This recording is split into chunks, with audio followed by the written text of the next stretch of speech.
Quand on regarde les mers et les océans sur les cartes, on pourrait penser qu'ils se mélangent. On dirait qu'il n'y a qu'un seul grand océan et qu'on a donné un nom à chaque partie. Eh bien, tu serais surpris de voir à quel point leurs frontières sont vives. La frontière entre l'océan Pacifique et l'océan Atlantique est comme une ligne entre deux mondes. On dirait que les deux océans se rencontrent en un point invisible qui formerait un mur et qui empêcherait leurs eaux de se mélanger. Alors que se passe-t-il donc ? Nous savons pourtant qu'il n'existe pas de mur invisible dans les océans et que l'eau n'est que de l'eau. Qu'est-ce qui pourrait les empêcher de se mélanger ? Il se trouve que l'eau peut différer d'un océan à un autre. Les océans Atlantique et Pacifique ont une densité et une composition chimique différentes, mais aussi des qualités particulières et un niveau de salinité propre. On peut juger par leurs couleurs respectives qu'ils ne sont pas du tout identiques. La frontière entre les deux eaux, avec des caractéristiques physiques et biologiques distinctes, est connue sous le nom de cline. Les haloclines, les frontières entre des eaux dont le niveau de salinité diffère, sont les plus spectaculaires et c'est ce que l'on voit quand l'Atlantique et le Pacifique se rencontrent. Le fameux explorateur Jacques Cousteau a découvert cela alors qu'il plongeait au niveau du détroit de Gibraltar. Les couches d'eau au niveau salin distinct étaient comme divisées par un film transparent et chaque couche a sa flore et sa faune. Les haloclines apparaissent quand l'eau d'un océan ou d'une mer est au moins 5 fois plus salée que dans une autre. Tu peux créer une halocline chez toi si tu verses un peu d'eau de mer ou de l'eau salée colorée dans un verre et que tu ajoutes ensuite un peu d'eau fraîche au-dessus. La seule différence est que cette halocline sera horizontale alors que celles dans l'océan sont verticales.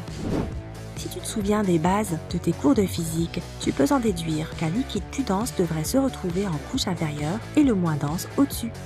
Si c'était en effet le cas, la limite entre les deux océans ne serait pas une ligne verticale, mais horizontale. Et la différence entre leur salinité deviendrait moins évidente à mesure qu'ils se rapprochent. Alors pourquoi est-ce que ça ne se passe pas comme cela ici ? Eh bien d'abord, la différence de densité de l'eau des deux océans n'est pas importante au point de les scinder en deux couches horizontales distinctes. Et pourtant, elle suffit à ce que les deux eaux ne se mélangent pas. On peut aussi citer l'inertie. L'une des forces d'inertie connues sous le nom de force de Coriolis influence les objets quand ils se déplacent selon les axes qui, à leur tour, bougent aussi. En d'autres termes, la Terre bouge et tous les objets en mouvance sur Terre seront influencés par la force de Coriolis, les déviant de leur objectif. Par conséquent, les objets à la surface de la Terre ne se déplacent pas tout droit, mais se déportent dans le sens des aiguilles d'une montre dans l'hémisphère nord et dans le sens inverse des aiguilles d'une montre dans l'hémisphère sud. Mais la Terre se déplace lentement. Il faut un jour entier à la planète pour faire un cercle complet autour de son axe. C'est pour cela que l'effet Coriolis devient évident sur de longs intervalles de temps avec les cyclones ou avec les courants des océans. Et c'est pour cela que la direction des courants dans l'Atlantique est différente des courants du Pacifique. Ils ne s'accordent pas non plus. Une autre différence importante entre les eaux de deux océans est la force de la connexion des molécules ou la résistance à la tension de surface. Grâce à leur force, les molécules d'une matière se tiennent entre elles. Deux océans ont une résistance de tension totalement différente, donc les eaux ne se mélangent pas. Peut-être que progressivement, elles pourraient commencer à se mélanger. Mais puisque leurs courants sont opposés, elles n'en sont pas capables. Les molécules se rencontrent seulement durant un court moment et sont ensuite emportées par le courant de l'océan. Mais tu penses bien que l'Atlantique et le Pacifique ne sont pas les seuls à se la jouer solo. Il existe beaucoup d'endroits sur la planète où les eaux de deux mers ou deux fleuves ne se mélangent pas.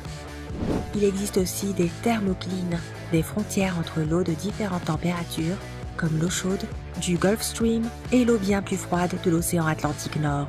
Les chemoclines sont les plus impressionnantes. Ce sont des limites entre les eaux qui ont un microclimat et des composés chimiques différents. La mer des Sargasses est la chemocline la plus importante et la plus connue. Les chémoclines sont les plus impressionnantes. C'est une mer dans l'océan Atlantique qui n'a pas de rive, mais que tu n'as pas d'autre choix que de remarquer. Regardons ensemble les clines les plus spectaculaires de la planète. Numéro 1, la mer du Nord et la mer Baltique. Les deux mers se rencontrent près de la ville danoise de Skagen. Leurs eaux ne se mélangent pas à cause de leur densité différente. Parfois tu peux voir les vagues des deux mers qui s'affrontent en produisant de l'écume. Et pourtant, les eaux se mélangent petit à petit, c'est pour cela que la mer Baltique est légèrement saline. S'il n'y avait pas de mélange avec la mer du Nord, ce serait un gigantesque lac d'eau douce. Numéro 2, la mer Méditerranée et l'océan Atlantique. Ils se rencontrent au détroit de Gibraltar et ont une densité de salinité différente, donc leurs eaux ne se mélangent pas non plus. Numéro 3, la mer des Caraïbes et l'océan Atlantique. Le point de leur rencontre est près des Antilles et on dirait presque que quelqu'un a peint l'eau avec différentes teintes de bleu. Ils se rencontrent aussi ailleurs, sur l'île d'Eleuthera, aux Bahamas. L'eau de la mer des Caraïbes est turquoise et celle de l'océan Atlantique est bleu foncé.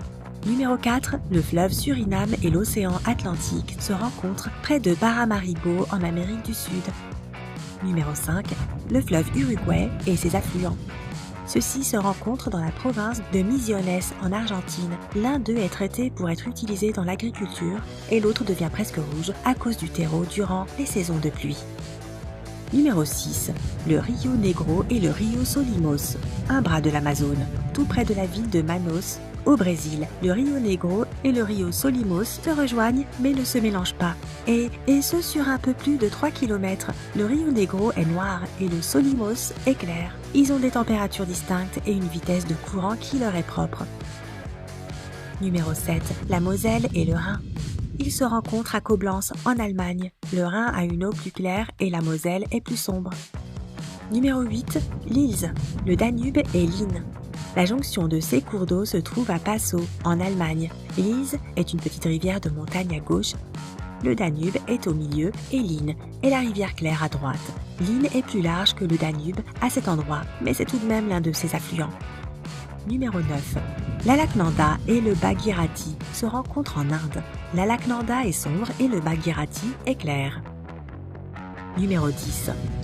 L'Irtych et l'Oulba se rejoignent au Kazakhstan près de la ville dont ni toi ni moi n'arriverons jamais à prononcer le nom. Mais c'est donc, je t'en prie. L'Irtych a une eau claire et l'Oulba a une eau plus trouble. Numéro 11, le Jialing et le Yangtze se rencontrent dans le Chongqing, en Chine. Le Jialing est propre et le Yangtze a une teinte brune. Numéro 12, Irtych et Om. Ces deux fleuves se rencontrent à Omsk, en Russie. L'Irtych est trouble et l'Om est pur et transparent. Numéro 13, la Chouïa et la Katoun se rencontrent dans la République de l'Altaï, en Russie. L'eau de la Chouïa présente une couleur blanche trouble, singulière et a l'air épaisse et dense. La Katoun est limpide et turquoise. En se rejoignant, elles forment un courant unique de leurs couleurs qui ne se mélangent pas avant un moment. Numéro 14, les fleuves Green River et Colorado. Leur point de rencontre est le parc national de Canyonlands dans l'Utah. Le fleuve du Colorado est brun et le fleuve du Green River est, tu l'auras deviné, il est vert. Ces deux fleuves passent à travers des rochers avec différentes compositions chimiques. C'est pour cela que le contraste des couleurs est si percutant. Numéro 15, le Rhône et l'Arve. Ils se rejoignent à Genève, en Suisse. Le Rhône est un fleuve pur qui débouche dans le lac Léman, tandis que l'Arve est très trouble. Il prend sa source dans les glaciers de la vallée de Chamonix. Bon, je ne sais pas toi, mais moi, je trouve que ces cours d'eau se ressemblent, comme deux gouttes d'eau. Bon, ok, c'était nul. Et si tu as appris quelque chose aujourd'hui, donne un j'aime à cette vidéo et partage-la avec un ami. Et voici d'autres vidéos hallucinantes que tu vas adorer. Clique sur celle de gauche ou de droite et reste avec nous sur Sympa.